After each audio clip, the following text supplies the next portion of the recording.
isso, f de B maior que f de C maior que f de A, se você tiver isso aqui, no caso em que f de B maior do que f de C maior do que o f de A, pelo teorema do valor intermediário, ó, esse número está entre f de A e f de B. Então, ele é a imagem de alguém estritamente entre B e A.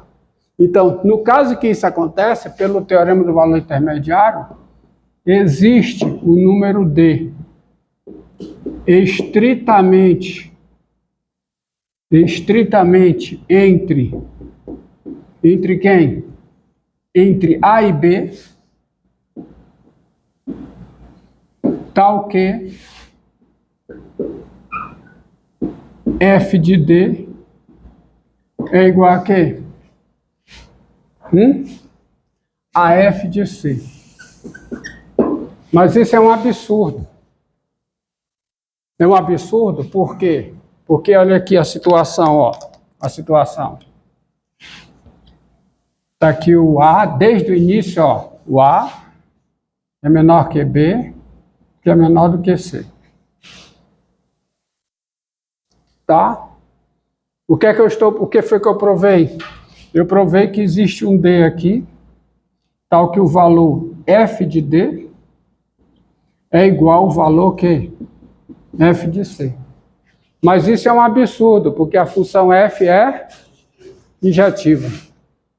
Eu não posso ter dois números distintos, eles são distintos porque o C está aqui e o D está entre A e B. E eu não posso ter dois números distintos com a mesma imagem. Então, isso aqui, o que é um absurdo. Sendo esse absurdo proveio de onde? Deus supor isso aqui, ó. Que eu vou ter o quê? Que eu tenho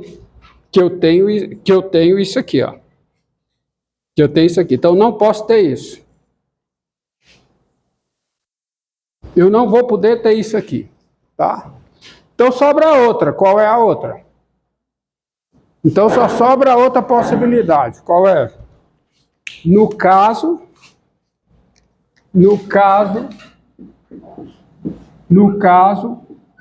em que o quê, hein? Em que o f de B é maior do que o f de A, que é maior do que f de C. No caso em que o f de B é maior do que o f de A, que é maior do que o f de C. Aí eu vou apagar essa figura aqui, que isso aqui não pode acontecer, tá? Então, vamos ver o caso aqui, ó. Qual é a situação agora? Eu vou continuar tendo o A menor que B, menor do que C. E no caso em que o f de B é maior que o f de A, que é maior que o f de C, também, qual é o teorema que eu vou usar? Pelo teorema do valor intermediário, existe o quê, hein? Existe um E estritamente entre o quê? Entre B e C, tal que,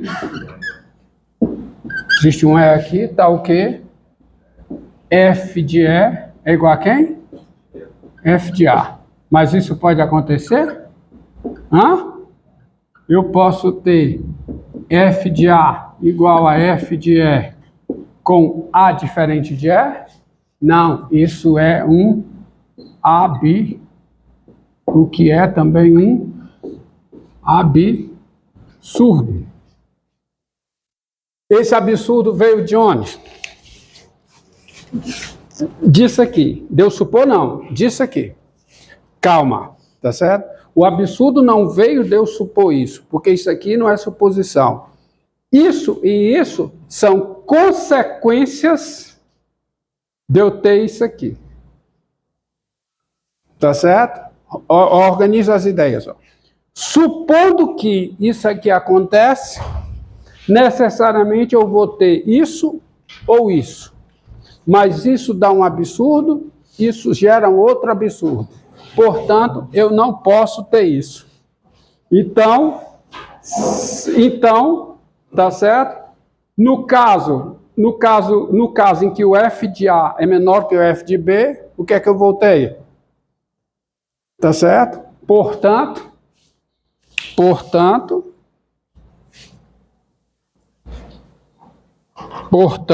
aí a conclusão. Portanto, com f de A menor do que f de B, que é essa possibilidade aqui, ó, qual é a conclusão? F de A é menor que f de B, que é menor que f de C. Tá? Vou botar aqui, vou abusar da gramática para ficar bem claro. Tens f de A menor do que f de B, menor que f de C. Olha, se o A é menor do que B, menor do que C, de partida tem duas possibilidades. Quais são? Essa ou essa. Tá certo? Se for essa daqui, você tem o quê? Suponha que f de A é menor que f de B e que f de B é maior que f de C. Isso gera o quê? Um absurdo. Então, se você tiver f de A menor do que f de B, qual é a conclusão? F de A é menor que f de B, que é menor que f de C. Tá certo? E o outro caso? No caso em que f de A é menor que f de B, no caso em que f de A é o quê? É maior que f de B, aí eu não vou repetir tudo de novo, me perdoe, mas o raciocínio é análogo. Analogamente,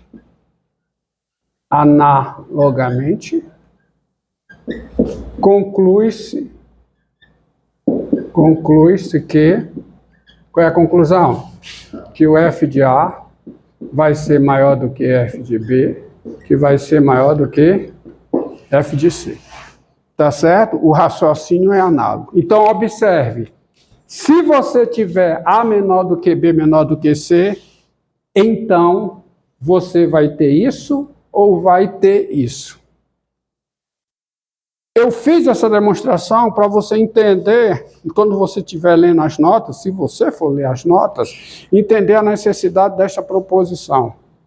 Porque aí você conclui como corolário o seguinte. Corolário disso, o corolário disso é a seguinte proposição. Que aí eu não vou demonstrar, fica com vocês, porque demonstrado isso, fica bem simples demonstrar isso aqui. Olha o que eu demonstrei. Eu demonstrei que, sendo uma função contínua e injetiva, com domínio o intervalo aberto, se A é menor que B menor do que C, então você tem isso ou você tem isso. Aí com um trabalhinho bem simples, você conclui o seguinte corolário. Sejam I contido em R intervalo e f de I em R uma função contínua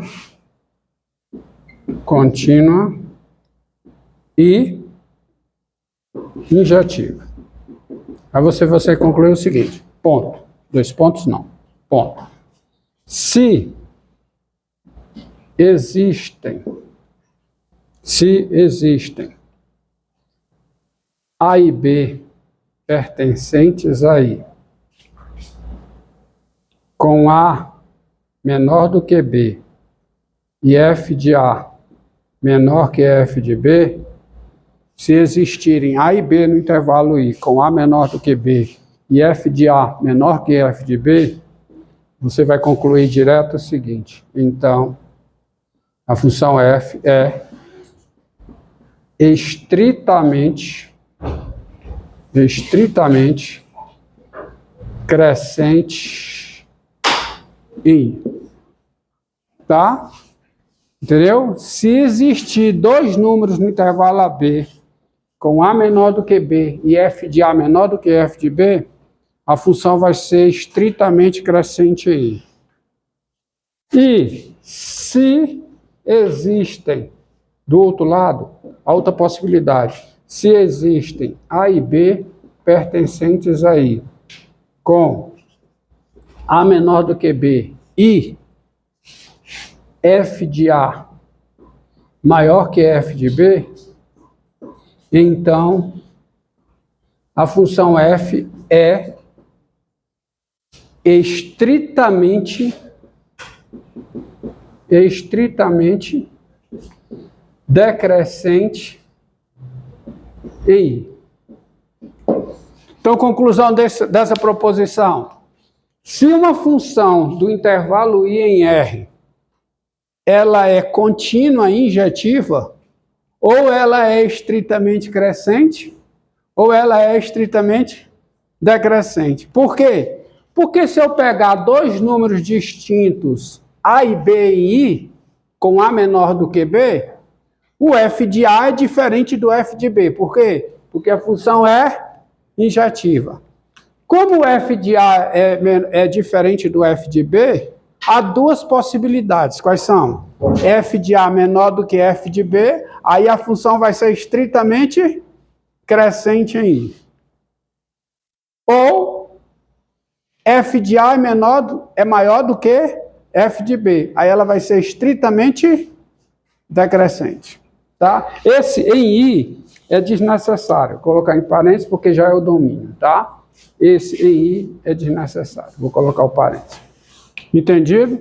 Então, essa proposição diz, você tem que entender isso, tá? Que se uma função é contínua e injetiva no intervalo I, ou seja, se você tem I o intervalo e f de I e R uma função que é contínua e injetiva, só tem duas possibilidades para ela. Quais são? Ou ela é estritamente crescente, ou ela é estritamente decrescente. Isso sai desta proposição. Vejam as notas. E aí você tem uma outra proposição decorrente dessa, que eu também não vou demonstrar, porque se eu ficar usando o tempo de aula para demonstrar essas proposições, eu não vou chegar no resultado principal, que é o teorema da função inversa. E eles são bem intuitivos. Tá? A outra proposição é a seguinte.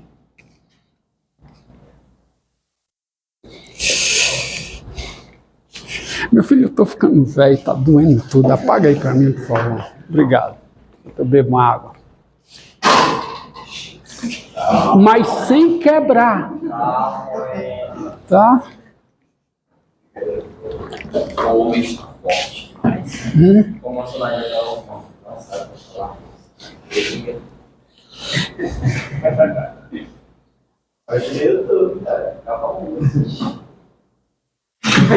Ligue não, rapaz. Ligue não. Ligue não.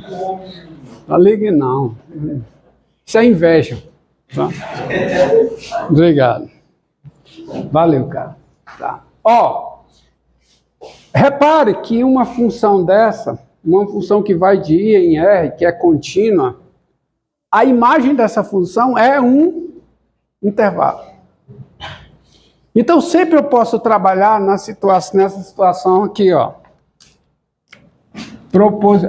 Proposição, que é uma proposição extremamente interessante, e ela é bem intuitiva, tá? Ela é bem intuitiva, que é a seguinte. Você tem, sejam I e J, dois intervalos, I contido em R, J contido em R, só estou dizendo que intervalos da reta, tá? Sejam I e J, dois intervalos, I f de em J uma função. Uma função que vai do intervalo I para o intervalo J. Se a função f ela é contínua e invertível, se ela é contínua e invertível, e é óbvio que tem que colocar nesses termos, porque uma função que é contínua e invertível, se ela parte do intervalo, ela tem que chegar no outro intervalo, porque a imagem de um intervalo por uma função contínua é sempre um intervalo. Então, eu não posso colocar de outra maneira, não posso anunciar essa proposição de uma maneira que não seja essa, tá? Sejam I, J, intervalos, e f de J uma função. Se f é contínua e invertível, então a sua função inversa, que vai de J para I, também é contínua. Claro que é invertível, porque a inversa de uma função é invertível. Dada uma função, se ela é invertível, a sua inversa é invertível. A inversa da função é a inversa, e a inversa da inversa é a função, tá? Não tem outra. Bom, a novidade aí é que se ela é contínua, a inversa também é contínua. Esse resultado sai analiticamente, tá? Você demonstra a partir deste corolário aqui. Porque essa função, ou ela é estritamente crescente, ou ela é estritamente decrescente. Usando esse fato, você consegue demonstrar analiticamente, usando a definição de continuidade, e demonstra esse resultado. Mas ele é bem intuitivo no seguinte aspecto. Você sabe como é o gráfico da inversa em relação ao gráfico da função. E você sabe que uma função é contínua quando seu gráfico é uma coisa inteira, é uma coisa contínua, não tem salto. E por que esse resultado, diante disso que eu falei, é intuitivo? É intuitivo pelo seguinte, porque eu vou fazer um desenho aqui, ó. Desenho aqui, Y e X, e vou colocar o intervalo I bem aqui. E vou colocar o intervalo J bem aqui. Então a função, ó, olha aqui. A função de I para J, o seu gráfico reside nesse retângulo. O gráfico dessa função reside nesse retângulo. E ela é ou estritamente crescente ou estritamente decrescente. Tá lá. O gráfico da F está aqui.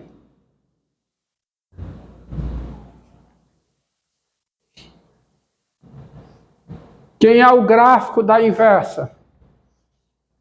É o reflexo do gráfico da F em relação à bissetriz do primeiro e terceiro quadrante. Nós já vimos isso.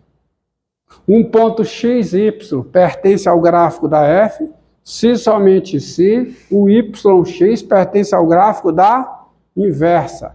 E o ponto YX é o simétrico do ponto XY em relação à bissetriz do primeiro e terceiro quadrante.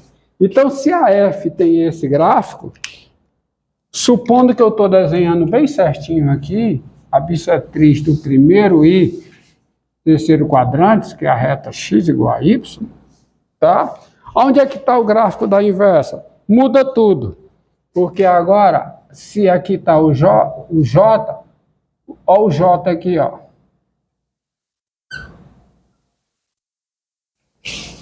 Tá? E aí, você prolonga, digamos que prolonga aqui, ó. Isso aqui passa por esse ponto, tá? Isso aqui passa por aqui, porque é bem Tá aqui, ó. Onde é que está o J?